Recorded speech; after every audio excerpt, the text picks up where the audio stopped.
boys and girls, and welcome to the concession stand here on the KB Radio Network. I am your host, Kevin Reed, and this is the review of the apocalyptic horror film written and directed by Michael Skarnowski, and it is based on a story that was conceived by John Krasinski, who directed the first two of Quiet Place films, and this is the third installment, which serves as a spinoff or a prequel, if you will, A Quiet Place Day One. The film stars Lupita Nyong'o and Joseph Quinn, along with Alex Wolff and German Hensu.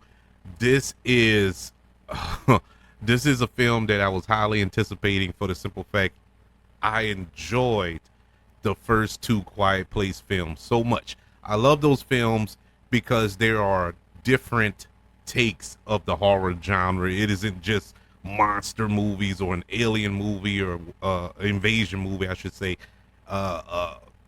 It's more to it. It's more to it. The first two films were family films in its core, and this film is not a family film. This is a departure of sorts from our tone from the first two films, but it is still poignant nonetheless.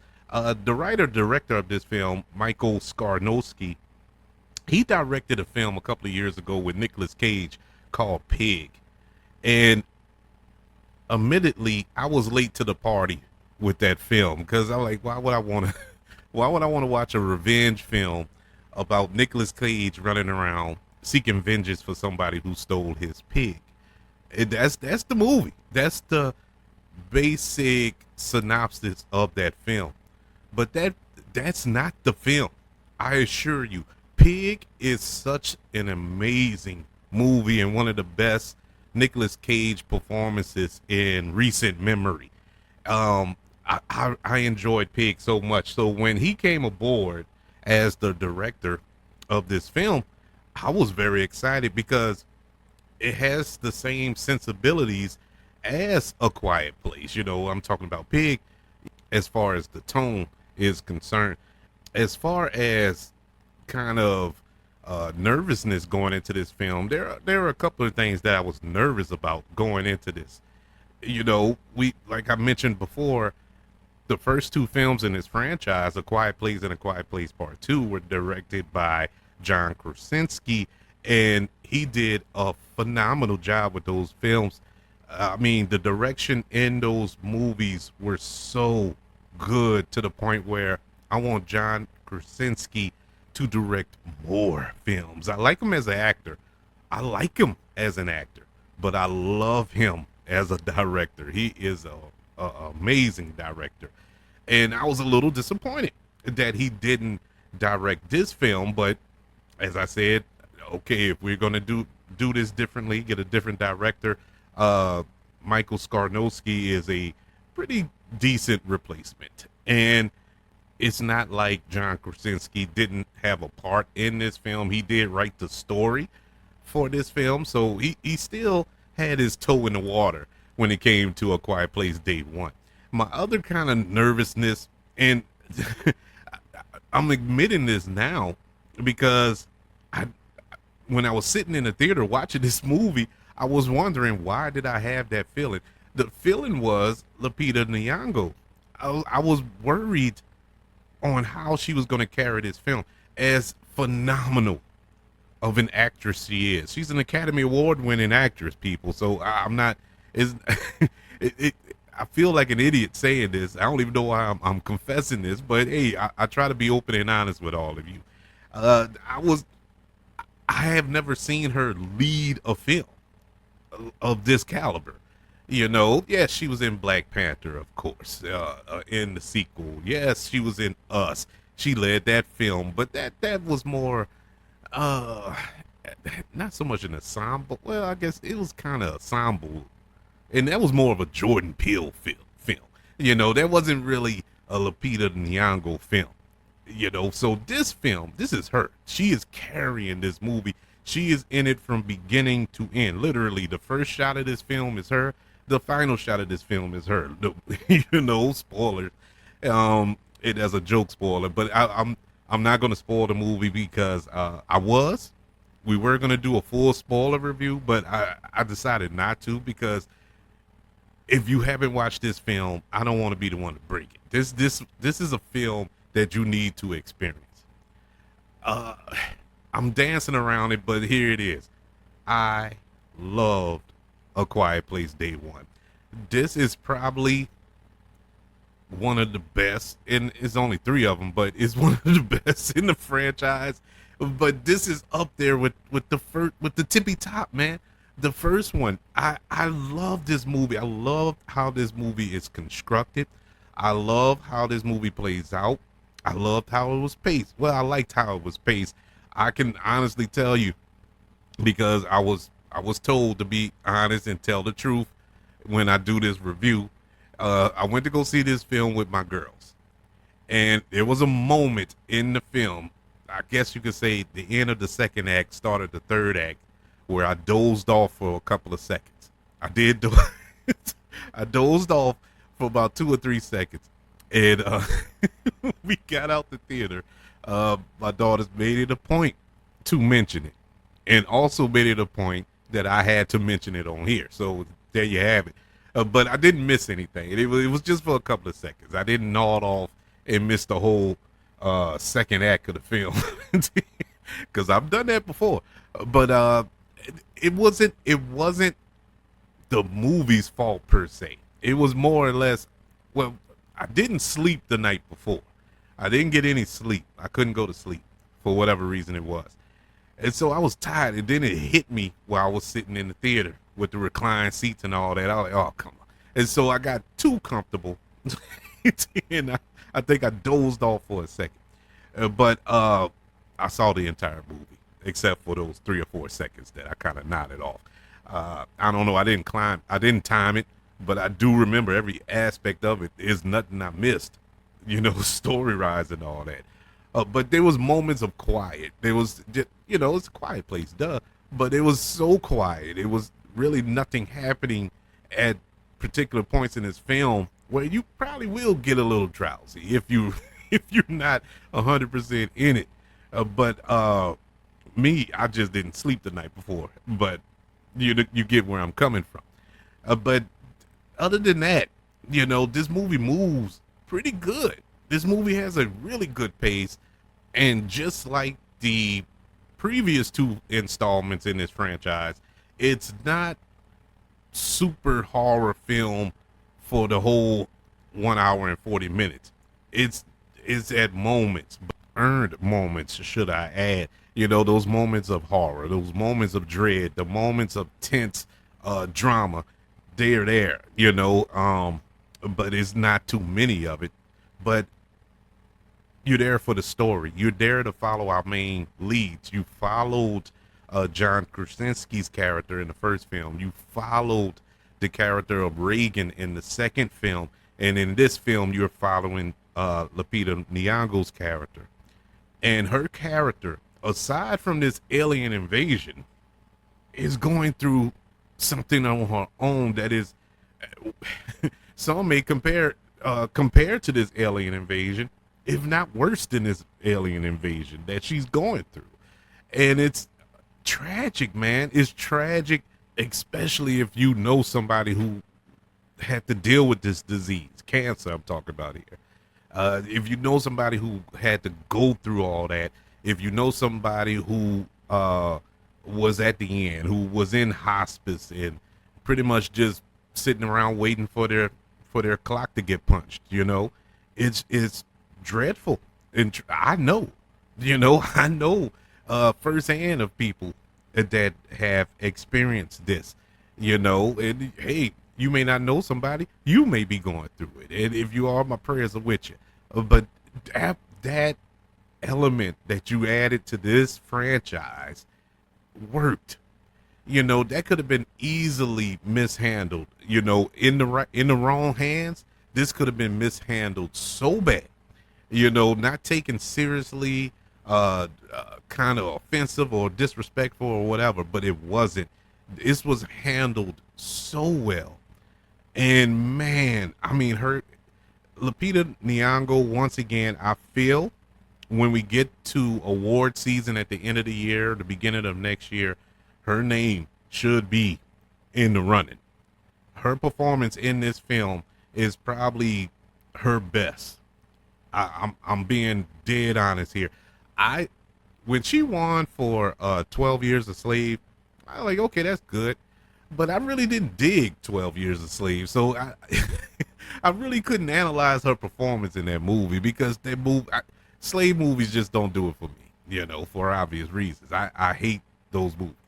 Um, so I didn't really take the time and dissect her performance. But in every other film that she has been a part of, she's been awesome, and I enjoyed her. I'll go see a film because she's in it. She's gotten to that status with me. And so with her leading this film and, I mean, grabbing the bull by the horns and just running with it. Oh, man, what a performance. What a performance. Speaking of performances, Joseph Quinn. Joseph Quinn at moments, was out acting Lupita Nyong'o. He was doing his thing. Well, how the kids say it, he was eating. I mean, he was doing his thing. If you don't know who Joseph Quinn is, he is the actor who played Eddie on Stranger Things last season. Oh, man, and for all you comic book fans, he will be playing Johnny Storm, the Human Torch, in the upcoming Fantastic Four film. So you have that to look forward to, and I think that's a perfect choice, especially after watching this. I'm like, man, give him everything. Give him everything. His performance was amazing because for 99% of the film, it's just him and Lupita Nyong'o. And they have some of the best chemistry I've seen in a motion picture ever. Forever. I can't take it. And I've seen films where husband and wives have starred next to each other. I've seen films where brothers have starred together, sisters have starred together, father and sons and daughters and mother, all that. I've just seen family members in films together and didn't have as much chemistry as Lupita Nyong'o and Joseph Quinn had in this film. Now, is this a little hyperbole? It's possible. I could be embellishing a bit. Could be. But I don't think I am. Because for this reason, they were together 99% of the movie. Keep in mind, this is a quiet place, which means they couldn't talk. And they didn't know ALS or ASL, I'm sorry. So they weren't signing to one another. They weren't speaking to one another, but they were communicating nonetheless. They were talking through emotions, through facial expressions, the way they communicated with one another was just like, how? How did they pull this off? And it was believable. You really believed that these people grew a fondness to each other, and it wasn't instant. It wasn't your typical cheesy love at first sight type thing, and it wasn't even a romantic thing in this film. It was just the human will to survive and look out for one another that brought them together. And it was, oh my God, I'm getting goosebumps thinking about it. It was amazing. Joseph Quinn is another one who they can kind of just pencil in. They don't have to put it in pen, but pencil in come award season. Great performance by him. Alex Wolff, great, did a great job. I just learned today. I was today years old because my daughter told me, because she was excited to see Alex Wolff. And I'm like, how you know who Alex Wolff is? And she was like, oh, the Naked Brothers band or whatever she said. I'm like, who is that? What is that? Hey, that was a Nickelodeon show that came on when they were younger. I didn't know nothing about that. I always knew him and his brother from horror films and stuff. His brother, was it him or his brother that was in Hereditary? I think it was him. I think he was in Hereditary, and Jumanji, the new Jumanjis with The Rock, or was that his brother? I can't remember. No. His brother. Look, I'm going on this whole tangent. Anyway, Alex Wolff, he did a good, he did a really good job, uh, in this film. German Hensu. I was hoping to see more of German Hensu. Um, from the little, I guess you'd say glorified cameo in A Quiet Place Part 2. He wasn't in that movie long. And so when he was going to appear in this one, because keep in mind this is a prequel, I thought that we were going to get a lot more. We do get more than we got in Part 2, but it still wasn't a lot. I was kind of let down by that. Um, Aside from that, everything else was perfect to me. This bringing it to this level, raising the stakes, if you will, putting this in the big city, in New York City, the city that never sleeps, and you're making it take a nap with these aliens here, man. Oh, perfect, perfect. You expanded the universe, you expanded the world. It's not just relegated attacking this one family. You know what I'm saying? So this really raises the stakes as far as this being a global thing. This is happening around the world now. Even though the previous two films did a good job of displaying that, but to actually visually see it is something of a jarring experience, if you will. I do have a couple of negatives. I mentioned I didn't get enough of German Hensu character, even though he has some very good scenes in this film. When he's on time is not when he's on screen is not a waste of time. It is poignant. It helps the story move. He does an excellent job. I just wanted more of him. There's a death that takes place in this film. Once again, no spoilers. There's a death that takes place, I would say, towards the end of the first act. It made me mad the way it happened. I wasn't mad at the death. I understood the death. I understood why that death had to happen, but it was how it happened. Just logically, it didn't make sense to me how that had happened. But it is what it is. There was a kind of a leap in logic in the cat character, because the cat plays a major role in this film. The cat, in my personal analysis of the film, I'm pretty sure the filmmaker's probably going to come out later and give the reason for the cat, what the cat represents, and I'll be 100% wrong. But the cat represents a certain thing. Well, hope. The cat represents hope. That's my theory on that. And the cat pops up in parts of this film that I'm like, where did the cat come from? How did the cat survive this? It's stuff like that. It only happened maybe 2 or 3 times. It wasn't a deja vu cat from the Matrix. It just popped up a couple of times, and I was like, where did the cat come from? But I get the symbolism of the cat. I understand what the cat represents. It's a beautiful thing. It is beautiful that they use that cat for that, but it just logically it kind of threw me off. But it's a movie about aliens who can't see but have a extreme acute sense of hearing. So whatever. Who cares about the cat? But overall, this was a marvelous film. Super satisfied with it. A great addition to this franchise that nobody saw coming.